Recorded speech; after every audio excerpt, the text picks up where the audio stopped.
This is Optimal Finance Daily, episode 168. Tip number 17, buy generic for the stuff you don't care about, by Ramit Sethi of IWillTeachYouToBeRich.com. Get ready to maximize your potential with Optimal Finance Daily, the podcast that brings you the best content in personal finance 5 days a week. Your optimal life awaits. Now here's your host, Dan Warren. Hey everybody, welcome back to another installment of Optimal Finance Daily as our week continues here on the podcast. This is, of course, where I read to you from some of the best personal finance blogs on the planet.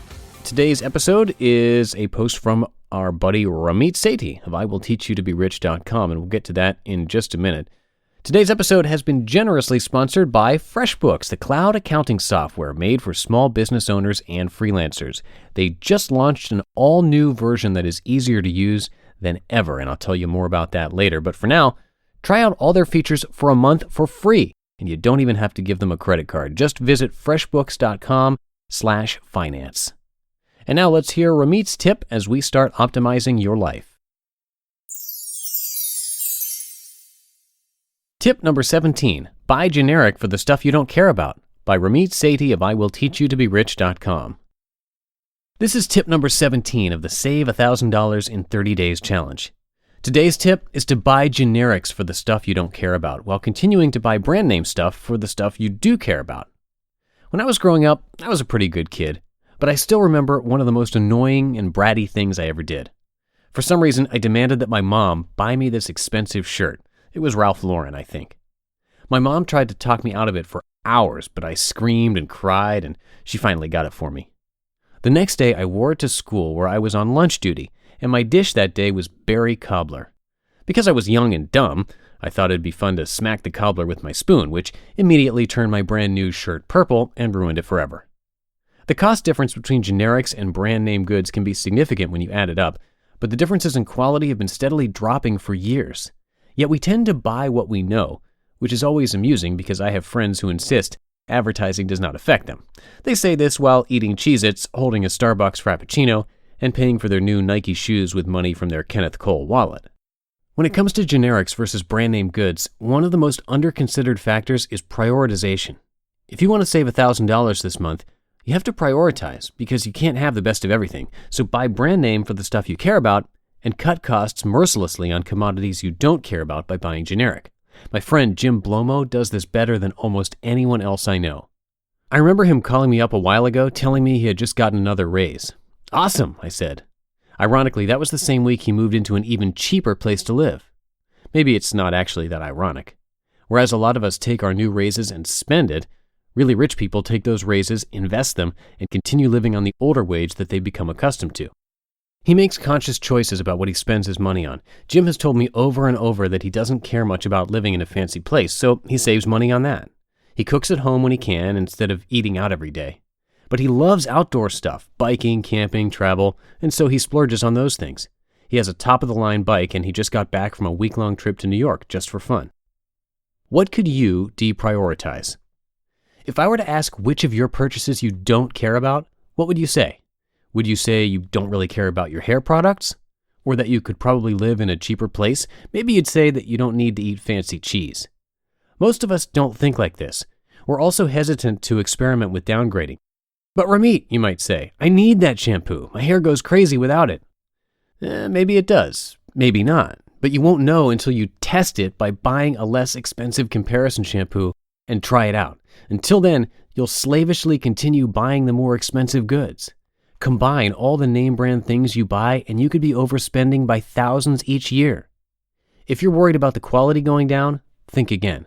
The world is full of people claiming they can tell the difference between things like wines, soft drinks, and shampoos, and when you run double-blind experiments, of course, they really can't. To put it bluntly, we can't afford to buy the best of everything. When you buy, what can you cut costs on by buying generic? How I balance quality with generics. For me, I do two things. First, I experiment regularly with the stuff I buy to see if I can downgrade. Recently, I bought generic Safeway sandwich cheese, those little orange squares. They tasted horrible, so I went back to buying Kraft cheese. That's right, I live large. Second, when I buy something that I care about, I buy top-of-the-line products and hold them for a long time. But when I buy something I don't care about, like shampoo or luggage, I cut costs mercilessly. Read more about it in my article, Conscious Spending: How My Friend Spends $21,000 a Year Going Out. I asked my researcher to go to Safeway and dig up some cost comparisons. Here's just a sample of what he found. Safeway brand toasted oats, Stop & Shop creamy peanut butter, Kirkland brand fish oil, and Kirkland brand aspirin. Ask yourself, can you really tell the difference between Cheerios, $5, and the generic version, $2.50? Have you ever tried? What about prescription drugs, batteries, or vitamins? How much could you save each month? Would it be worth trying out some generics to see which you'd be willing to compromise on? Of course it would. Even if it costs a little extra to duplicate what you've got in generic, it's a spend once, save forever proposition. If you save 50% on Cheerios for the rest of your life, that's a lot more than the $2.50 you spend on trying it out. Some examples of areas you could save money: toiletries, food, clothes, especially jeans, gloves, underwear, undershirts, and slippers. Stuff for your pet. I would rather feed my pet a box of napkins than buy premium food. This may be why I don't have a pet. And auto stuff. Try it today. You can't get the best of everything. What can you compromise on? Total savings, $50 to $500 per month. You just listened to the post titled Tip Number 17, Buy Generic for the Stuff You Don't Care About, by Ramit Sethi of IWillTeachYouToBeRich.com. And once again, this episode is being sponsored by FreshBooks. Now, if you're a freelancer, it's very common to be working on many different projects, prepping for a meeting later in the afternoon, all while trying to tackle a mountain of paperwork. That could be a very typical day for you. It's challenging, but we and our friends at FreshBooks believe it's totally worth it. Opportunities to become self-employed have skyrocketed in just the last few years. And to meet this need, FreshBooks has launched an all-new version of their cloud accounting software. It's been redesigned from the ground up and custom built for exactly the way we work. It's the easiest way to be more productive, organized, and to get paid faster than ever before. You can create and send professional-looking invoices in less than 30 seconds.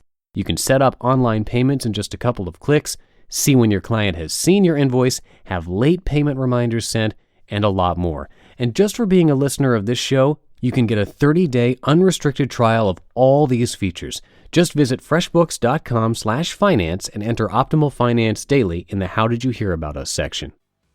And tomorrow we'll be hearing a tip from our good friend Jay Money. So have a great rest of the day, and I'll see you tomorrow where your optimal life awaits.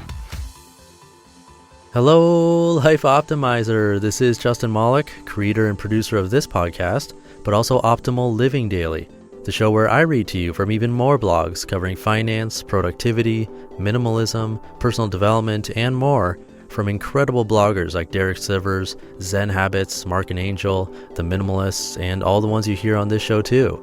So if you enjoyed today's episode and like taking amazing blogs on the go, come on over to Optimal Living Daily and subscribe to that one too. And together, we'll start optimizing your life. You've been listening to Optimal Finance Daily. Be sure to hit the subscribe button to stay up to date on each new episode and head to oldpodcast.com. That's OLDpodcast.com for a free gift as well as more actionable tips and resources to help you maximize your potential. Thanks for joining us, and remember, your optimal life awaits.